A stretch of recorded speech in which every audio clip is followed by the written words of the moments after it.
대로 가보겠습니다. 정재윤 기자, 문재인 대통령이 오늘 NSC 전체 회의를 직접 주재했다고 하죠.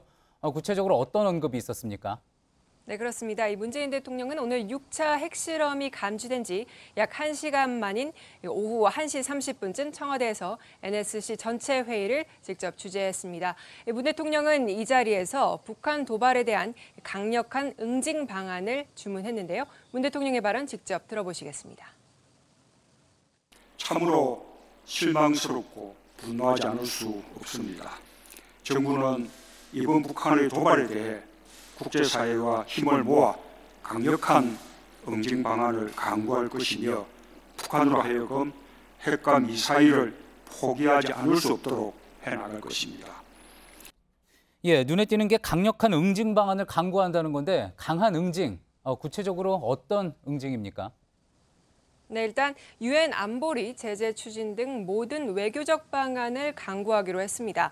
또 우리 군의 타격 능력을 과시하고 또 한미동맹 차원에서 미국이 보유한 가장 강력한 전략 자산을 전개하는 방안도 협의하기로 했습니다.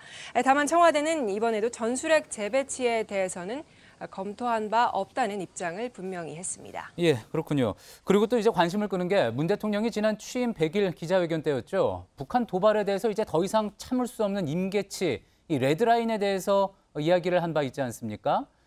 혹시 지금 이 레드라인을 넘은 건지 이 부분에 대해서도 관심이 집중되는데 청와대는 이번 핵실험과 관련해서 이와 관련된 언급이 있었나요? 네, 청와대는 일단 오늘 6차 핵실험에 대해서는 레드라인을 넘겼는지 여부를 정리하기는 아직 이르다는 그런 입장을 밝혔습니다. 청와대 고위 관계자에 따르면 북한이 주장하는 부분들이 정확히 규명되지 않았기 때문이라는 이유에서입니다. 오늘 북한 발표한 내용을 봐도 완성 단계 진입이라는 표현을 사용했는데 즉 이 표현을 보면 아직 완성 단계에는 이르지 못했다는 그런 판단에서입니다. 즉 북한 스스로 발표를 볼 때도 여전히 아직도 가야 할 길은 남아있다는 판단을 청와대 측은 설명했습니다. 예, 그렇군요. 이제 그동안 우리 정부의 기조가 대화와 제재를 병행한다 이런 부분 아니었습니까?